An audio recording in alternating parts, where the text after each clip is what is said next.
29. 살맛 나는 배움을 즐겨야 하니까. 1. 한국 사람은 왜 살맛이 나지 않을까? 학생들이 희망을 지니게 하려면.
29단원에서도 중요한 것을 읽어보겠습니다.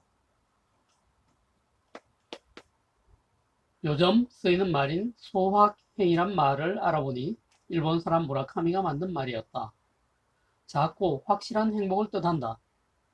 하긴 행복, happiness라는 말도 일본 사람들이 have, 우연히 일어난 일, 이 뿌리인 서양의 happiness를 옮긴 말이다. 행복이 happiness를 옮긴 말이었군요. 남아시아 인디안 사람들은 살만이라 한단다. 그런데 산스크리트 말 살만에 하다를 붙이니 토박이 말 살만하다가 되지 않는가? 어쩜 행복하다는 일본 말을 가름하여 쓸 수 있겠다는 생각이 든다. 이참에 우리가 익히서는 안녕하십니까? 보다 살만하십니까? 를 널리 쓰면 어떨까? 살만 납니다로 답하며 오늘날 대부분의 한국 사람은 살맛이 날까? 한국 사람들은 지난 40여 년 동안 열심히 일해서 돈은 많이 벌었지만 정작 중요한 삶의 질, 행복지수는 높이지 못했다고 한다. 우리 사회의 문화의 잣대이고 미래의 희망을 만드는 교육의 경우는 어떠한가? 대부분의 한국 사람들은 평생 돈과 권력을 따라오가는 자본주의에 감염된 환자로 살아가기를 권유당한 채 그런 환자를 양산한다는 비판을 받고 있지 않은가? 참교육을 넘어 참배움으로 가는 밝고 빛나는 길, 일상에서 꾸준히 본이 되어 참배움을 실천하는 교사들과 만나야 한다. 그래서 교사, 학생, 부모가 모두 살맛나는 참배움의 길을 찾아야 할 것이다. 우리 사회가 절실히 바래온 교육에서 희망 찾기는 어렵다. 애초에 교육이 지닌 속성 때문이다. 그래서 우리는 이제라도 교육이 아니라 배움의 눈을 지녀야 한다. 참배움은 묻고 답하는 일로 비롯한다. 무엇이든지 묻게 하고 함께 답을 찾아보는 배움이 필요하다. 글을 읽는 일은 무엇인가? 나름대로 궁금한 것을 다른 사람들은 어떻게 말하고 있는지 찾아서 읽는 것이다. 어느 정도 읽으면 또 말하고 싶어진다. 글로 쓰고 싶은 것이다. 이것이 독서, 논술, 토론의 참배움이다.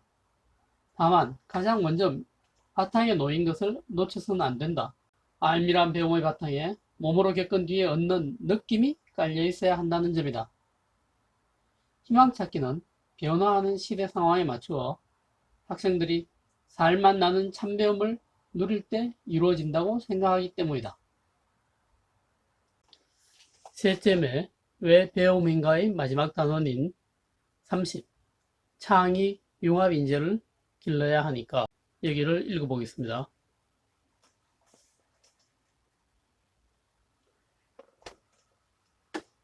교육으로 창의 융합 인재를 기를 수 있을까?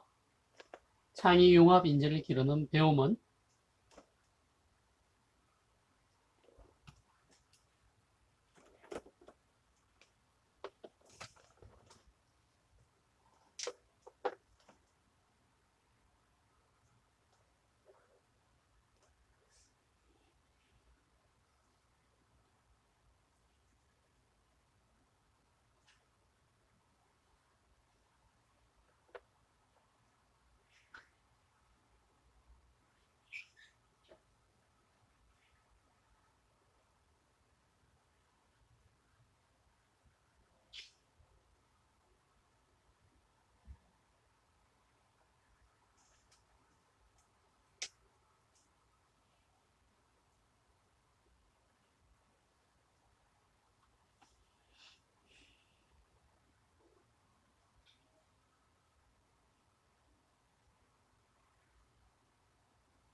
이 30단원에서는 읽어야 할 게 많은 것 같습니다.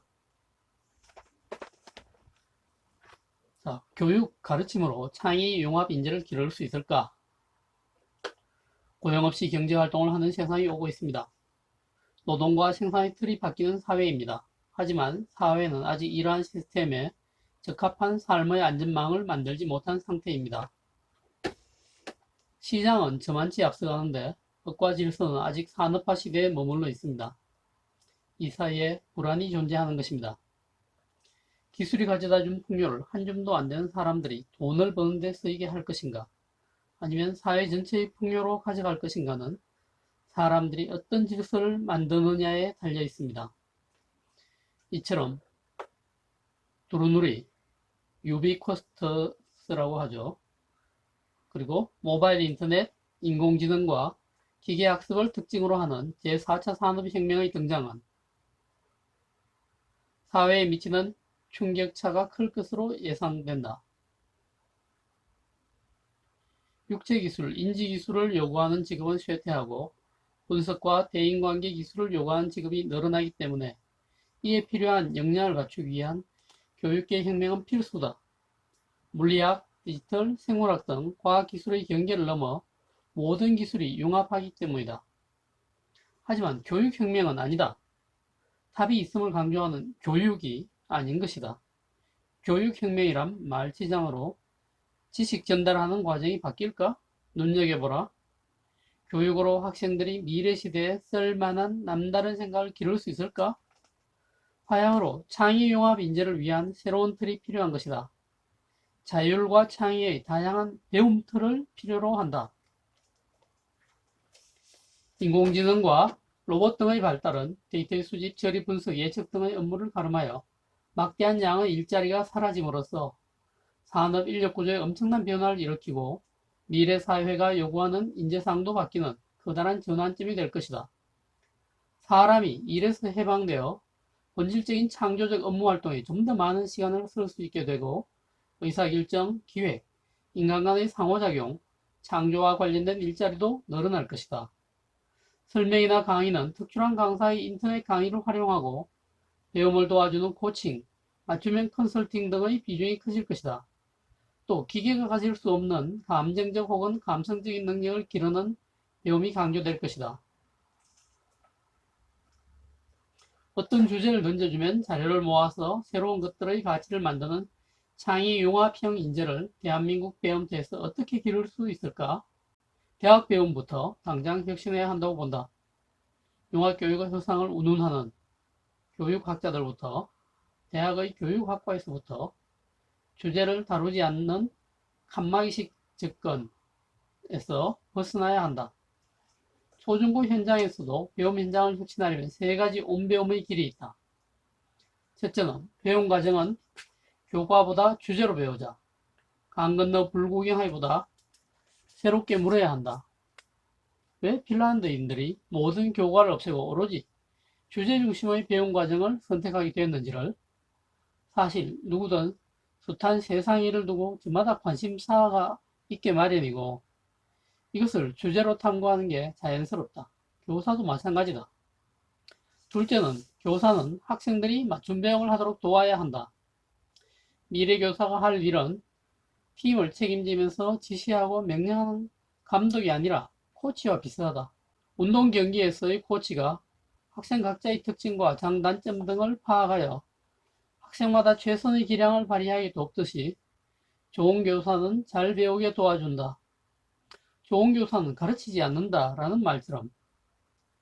셋째는 도의, 토론, 발표, 실험 등의 학생활동을 살려서 서로 배움을 즐기자는 것이다. 따로 공부하면서 내 것만 챙기면 다양성을 통해 새롭게 아는 것들은 적을 것이다.